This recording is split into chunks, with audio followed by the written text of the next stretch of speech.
ವೀಕ್ಷಕರೇ, 2 ದಿನಗಳಿಂದ ಕೇರಳದ ಎಲ್ಲಾ ನ್ಯೂಸ್ ಚಾನೆಲ್ಗಳಲ್ಲೂ ಒಂದೇ ನ್ಯೂಸ್. ಅಫಾನ್ ಮಾಡಿರೋ ಮಾಸ್ ಕೊಲೆಗಳ ಬಗ್ಗೆ. ಆತನಿಂದ ಒಂದಲ್ಲ ಎರಡಲ್ಲ 6 ಕೊಲೆಗಳಾಗಿವೆ.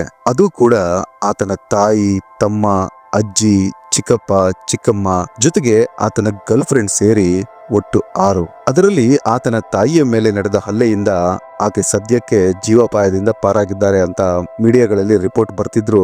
ಇನ್ನೂ ಕೆಲವು ದಿನಗಳವರೆಗೆ ಆಕೆನ ಅಬ್ಸರ್ವೇಷನ್ ನಲ್ಲೇ ಇಡ್ತಾರೆ. ಈ ಪ್ರಕರಣ ನಮ್ಮ ಸಮಾಜದಲ್ಲಿ ವಾಸ್ತವವಾಗಿ ಏನ್ ನಡೀತಿದೆ ಅನ್ನೋಕೆ ಒಂದು ಜೀವಂತ ನಿದರ್ಶನ.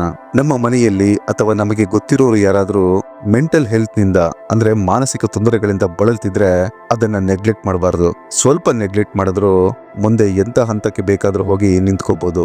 ಬನ್ನಿ ಹಾಗಿದ್ರೆ ಏನಿದು ಪ್ರಕರಣ ಅಂತ ಡೀಟೇಲ್ ಆಗಿ ಡಿಕೋಡ್ ಮಾಡೋಣ. ವೀಕ್ಷಕರೇ, welcome to your crime studio.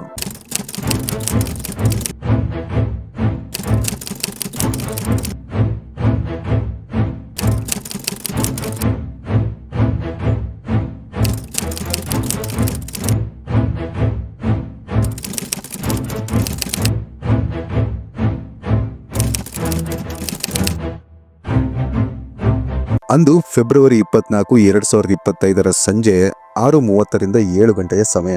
ಕೇರಳದ ತಿರುವನಂತಪುರಂನಲ್ಲಿರೋ ವೆಂಜರಮೂಡ್ ಪೊಲೀಸ್ ಸ್ಟೇಷನ್ಗೆ ಒಬ್ಬ 23 ವರ್ಷದ ಯುವಕ ಬರ್ತಾನೆ. ಒಳಗೆ ಬಂದ ಆತನನ್ನ ಕಾನ್ಸ್ಟೇಬಲ್ ನಿಲ್ಲಿಸಿ, ಯಾರು ನೀನು, ಏನ್ ವಿಷಯ ಅಂತ ಕೇಳ್ತಾರೆ. ಅದಕ್ಕೆ ಆತ, ನನಗೆ ಎಸ್ಐನ ನೋಡಬೇಕು, ಅವರೊಂದಿಗೆ ಮಾತಾಡಬೇಕು ಅಂತಾನೆ. ಕಾನ್ಸ್ಟೇಬಲ್ ಕೂಡ ಸರಿ ಅಂತ ಆತನನ್ನ ಎಸ್ಐ ಕ್ಯಾಬಿನ್ಗೆ ಕರ್ಕೊಂಡು ಹೋಗ್ತಾರೆ. ಈತನ ಹೆಸರು ಅಫಾನ್. ಎಸ್ಐ ಕ್ಯಾಬಿನ್ಗೆ ಬಂದ ಅಫಾನ್ ತನ್ನ ಜೇಬಿಗೆ ಕೈ ಹಾಕಿ 3 ಮನೆಯ ಕೀಗಳನ್ನ ಅವರ ಟೇಬಲ್ ಮೇಲೆ ಇಟ್ಟು, ಸರ್, ನಾನು 6 ಕೊಲೆಗಳನ್ನ ಮಾಡಿದ್ದೇನೆ. ಅದನ್ನ ನಾನು 3 ಬೇರೆ ಬೇರೆ ಮನೆಗಳಲ್ಲಿ ಬೇರೆ ಬೇರೆ ಜಾಗಗಳಲ್ಲಿ ಮಾಡಿದ್ದೇನೆ. ಇದು ಆ 3 ಮನೆಗಳ ಕೀಗಳು. ನಾನು ಕೊಲೆ ಮಾಡಿದ ನಂತರ ಅವರ ಮನೆಗೆ ಬೀಗ ಹಾಕೊಂಡು ಬಂದಿದ್ದೀನಿ ಅಂತಾನೆ. ಇದನ್ನ ಕೇಳಿದ ಸ್ಟೇಷನ್ ಎಸ್ಐಗೆ ಏನು ಹೇಳೋದು ಅಂತ ಗೊತ್ತಾಗಲ್ಲ. ಯಾರಾದ್ರೂ ಹುಚ್ಚ ಸ್ಟೇಷನ್ಗೆ ಬಂದಿದ್ದಾನಾ ಅಥವಾ ಕುಡಿದು ನಶೆಯಲ್ಲಿ ಮಾತಾಡ್ತಿದ್ದಾನಾ ಅಂತ ಆತನನ್ನ ಒಮ್ಮೆ ಮೇಲಿಂದ ಕೆಳಗೆ ನೋಡ್ತಾರೆ. ನಂತರ ಅಫಾನ್ ಹೇಳ್ತಾನೆ, ಸರ್, ಈ ಕೀ ನನ್ನ ಮನೆಯದು. ನನ್ನ ಮನೆ ಸ್ಟೇಷನ್ಗೆ ಬಹಳನೇ ಹತ್ತಿರದಲ್ಲಿದೆ. ಇಲ್ಲಿ ನಾನು 3 ಕೊಲೆಗಳನ್ನ ಮಾಡಿದ್ದೀನಿ. ಜೊತೆಗೆ ಮನೆಯ ಗ್ಯಾಸ್ ಸಿಲಿಂಡರ್ ನಾಬ್ ಕೂಡ ಓಪನ್ ಮಾಡಿಟ್ಟು ಬಂದಿದ್ದೀನಿ. ನೀವೇನಾದ್ರೂ ಬೇಗ ಹೋಗಿಲ್ಲ ಅಂದ್ರೆ ಸಿಲಿಂಡರ್ ಹೊಡೆದು ಶವಗಳು ಕೂಡ ಸಿಗದಂತಾಗುತ್ತೆ ಅಂತಾನೆ. ಇದನ್ನು ಕೇಳಿದ ತಕ್ಷಣವೇ ಆ ಎಸ್ಐ ಇಮಿಡಿಯೇಟ್ ಆಗಿ ಒಂದು ಟೀಮ್ ನ ಆತನ ಮನೆಗೆ ಕಳಿಸಿಕೊಡ್ತಾರೆ. ಟೋಟಲ್ ಆಗಿ 4 ಜನ ಪೊಲೀಸರು ಅಫಾನ್ ನ ಮನೆಗೆ ಬರ್ತಾರೆ. ಮನೆ ಬೀಗ ಅಫಾನೇ ಕೊಟ್ಟಿದ್ದ. ಮನೆ ಡೋರ್ ಓಪನ್ ಮಾಡಿದ ಪೊಲೀಸರು ಸೀದಾ ಕಿಚನ್ಗೆ ಓಡೋಗ್ತಾರೆ. ಮನೆ ತುಂಬಾ ಗ್ಯಾಸ್ ವಾಸನೆಯೇ ತುಂಬಿತ್ತು. ಪೊಲೀಸರು ಆ ಗ್ಯಾಸ್ ನಾಬ್ ನ ಕ್ಲೋಸ್ ಮಾಡ್ತಾರೆ. ಇದಾದ ನಂತರ ಪೊಲೀಸರು ಮನೆಯ ಹಾಲ್ ನಲ್ಲಿ ರಕ್ತದ ಮಡುವಿನಲ್ಲಿ ಶವವಾಗಿ ಬಿದ್ದಿದ್ದ 13 ವರ್ಷದ ಮಗುವನ್ನ ನೋಡ್ತಾರೆ. ಆ 13 ವರ್ಷದ ಹುಡುಗ ಬೇರ್ಯಾರು ಅಲ್ಲ, ಆತ ಈ ಅಫಾನ್ ನ ಸ್ವಂತ ತಮ್ಮ. ನಂತರ ಆ ಹಾಲ್ ನ ಪಕ್ಕದಲ್ಲಿದ್ದ ರೂಮ್ಗೆ ಹೋಗಿ ನೋಡ್ತಾರೆ. ಅಲ್ಲಿ ಒಬ್ಬ ಮಹಿಳೆ ಇದೇ ರೀತಿ ರಕ್ತದ ಮಡುವಿನಲ್ಲಿ ಬಿದ್ದಿದ್ರು. ಪೊಲೀಸರು ಹತ್ತಿರ ಹೋಗಿ ಅವರ ಪಲ್ಸ್ ಚೆಕ್ ಮಾಡ್ತಾರೆ. ಆಕೆ ನಿಧಾನವಾಗಿ ಉಸಿರಾಡ್ತಿದ್ರು. ಈಕೆ ಬೇರೆ ಯಾರು ಅಲ್ಲ, ಇದೇ ಅಫಾನ್ ನ ತಾಯಿ ಶಹೀದಾ. ನಂತರ ಪೊಲೀಸರು ಇಮಿಡಿಯೇಟ್ ಆಗಿ ಇವರಿಬ್ಬರನ್ನು ಹತ್ತಿರದ ಹಾಸ್ಪಿಟಲ್ಗೆ ಕಳಿಸಿಕೊಡ್ತಾರೆ. ಇದಾದ ನಂತರ ಇನ್ನೇನ್ ಪೊಲೀಸರು ಅಲ್ಲಿಂದ ಹೊರಡಬೇಕು ಅನ್ನೋವಾಗ ಪೊಲೀಸರಿಗೆ ಅಫಾನ್ ಹೇಳಿದ ಒಂದು ಮಾತು ನೆನಪಾಗುತ್ತೆ. ಆತ ಹೇಳಿದ್ದ, ಈ ಮನೆಯಲ್ಲಿ 3 ಕೊಲೆಗಳಾಗಿವೆ ಅಂತ. ಸೊ ಹಾಗಾಗಿ ಪೊಲೀಸರು ಮನೆಯ ಮೊದಲ ಮಹಡಿಗೆ ಹೋಗಿ ಚೆಕ್ ಮಾಡ್ತಾರೆ. ಅಲ್ಲಿ ಮತ್ತೊಂದು ಹುಡುಗಿಯ ಶವ ಪೊಲೀಸರಿಗೆ ಸಿಗುತ್ತೆ. ಆಕೆಯ ಹೆಸರು ಫರ್ಜಾನಾ. ಈಕೆ ಅಫಾನ್ ನ ಗರ್ಲ್ ಫ್ರೆಂಡ್. ಇಷ್ಟೊತ್ತಿಗಾಗ್ಲೇ ಪೊಲೀಸರ ಟೀಮ್ ತಮ್ಮ ಹೈಯರ್ ಆಫೀಸರ್ ಗಳಿಗೆ ಕಾಲ್ ಮಾಡಿ, ಅಫಾನ್ ಏನ್ ಹೇಳಿದ್ನೋ ಅದೆಲ್ಲ ನಿಜ, ನಮಗೆ ಈ ಮನೆಯಲ್ಲಿ ಒಟ್ಟು 3 ಶವಗಳು ಸಿಕ್ಕಿವೆ ಅಂತ ಫೋನ್ ಮಾಡಿ ಇನ್ಫಾರ್ಮ್ ಮಾಡ್ತಾರೆ. ಆದ್ರೆ ಸ್ಟೇಷನ್ ನಲ್ಲಿ ಇದ್ದ ಅಫಾನ್ಗೆ ಆತನ ತಾಯಿ ಇನ್ನು ಉಸಿರಾಡ್ತಾನೆ ಇರೋ ಬಗ್ಗೆ ಗೊತ್ತಿರಲಿಲ್ಲ. ಆತ ಪೊಲೀಸರಿಗೆ ಹೇಳಿದ್ದು 3 ಜನ ಅಂತ.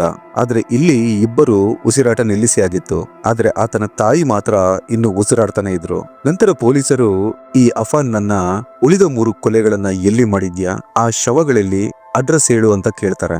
ಇದಕ್ಕೆ ಒಂದು ಚೂರು ಹೆದರಿಕೆ ಇಲ್ಲದೆ ತನ್ನ ಮನೆಯಿಂದ 20 ಹಾಗೆ 25 ಕಿಲೋಮೀಟರ್ ದೂರದಲ್ಲಿದ್ದ 2 ಮನೆಗಳ ಅಡ್ರೆಸ್ ನ ಕೊಡ್ತಾನೆ. ನಂತರ ಪೊಲೀಸರ ಒಂದು ಟೀಮ್ ಆತ ಕೊಟ್ಟ ಅಡ್ರೆಸ್ಗೆ ಹೋಗ್ತಾರೆ. ಅಲ್ಲಿ 80 ವರ್ಷದ ಒಂದು ಮಹಿಳೆಯ ದೇಹ ರಕ್ತದ ಮಡುವಿನಲ್ಲಿ ಬಿದ್ದಿತ್ತು. ಈಕೆ ಅಫಾನ್ ನ ಅಜ್ಜಿ ಸಲ್ಮಾ ಬೀಬಿ. ಈಗ ಪೊಲೀಸರಿಗೆ ಆತ ಕೊಟ್ಟಿರೋ ಕೊನೆ ಅಡ್ರೆಸ್ಗೆ ಹೋಗಿ ಚೆಕ್ ಮಾಡೋ ಟೈಮ್. ಪೊಲೀಸರ ಟೀಮ್ ಆ ಅಡ್ರೆಸ್ಗೂ ಹೋಗ್ತಾರೆ. ಆ ಮನೆಗೂ ಕೂಡ ಲಾಕ್ ಹಾಕಲಾಗಿತ್ತು. ಮನೆ ಒಳಗಡೆ ಎಂಟ್ರಿ ಕೊಟ್ಟ ಪೊಲೀಸರಿಗೆ ಮನೆಯ ಹಾಲ್ ನಲ್ಲೇ 2 ಶವಗಳು ಸಿಗತ್ತೆ. ಇವರು ಅಫಾನ್ ನ ಚಿಕ್ಕಪ್ಪ ಲತೀಫ್ ಹಾಗೆ ಚಿಕ್ಕಮ್ಮ ಸಾಜಿದಾ. ಈ ಅಫಾನ್ ಪೊಲೀಸ್ ಸ್ಟೇಷನ್ಗೆ ಬಂದು ಹೇಳಿದ ಪ್ರತಿ ಮಾತು ಸತ್ಯವಾಗಿತ್ತು. ಆತ ಇನ್ನೂ ಆರಾಮಾಗಿ ಸ್ಟೇಷನ್ ನಲ್ಲೇ ಕೂತಿದ್ದ. ಈಗ ಪೊಲೀಸರು ಕೊನೆಯದಾಗಿ ಆತನನ್ನ ಅರೆಸ್ಟ್ ಮಾಡಬೇಕು.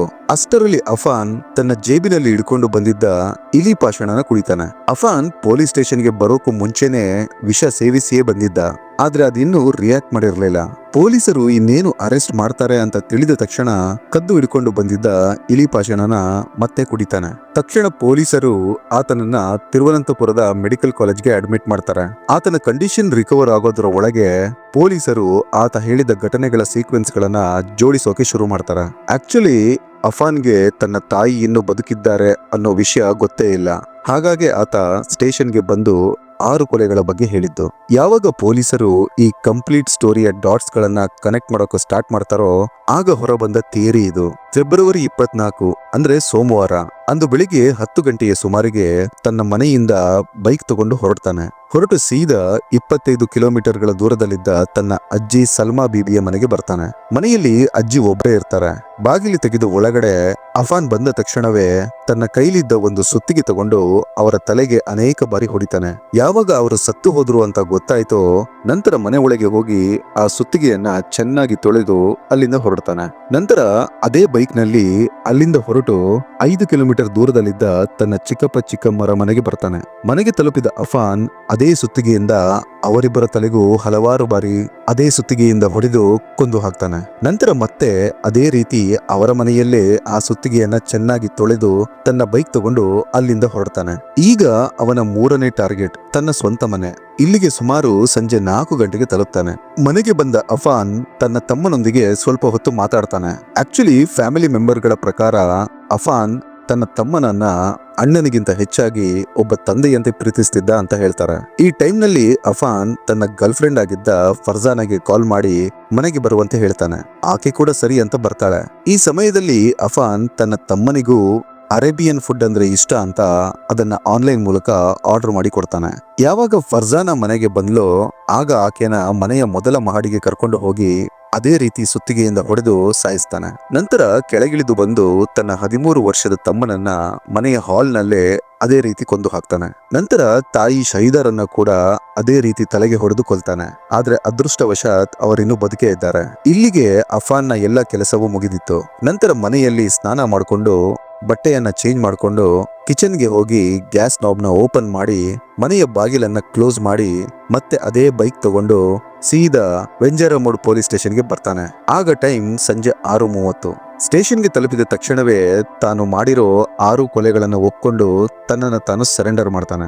ಆಕ್ಚುಲಿ ಆತ ಇಲ್ಲಿ ಕೇವಲ ಸತ್ಯ ಹೇಳೋಕೆ ಬಂದಿದ್ದ ಅಷ್ಟೇ, ಸರೆಂಡರ್ ಆಗೋಕೆ ಅಲ್ಲ. ಯಾಕೆಂದ್ರೆ ಎಲ್ಲಾ ವಿಷಯ ತಿಳಿಸಿದ ನಂತರ ಅಫಾನ್ ಕೂಡ ವಿಷ ಸೇವಿಸಿದ್ದ.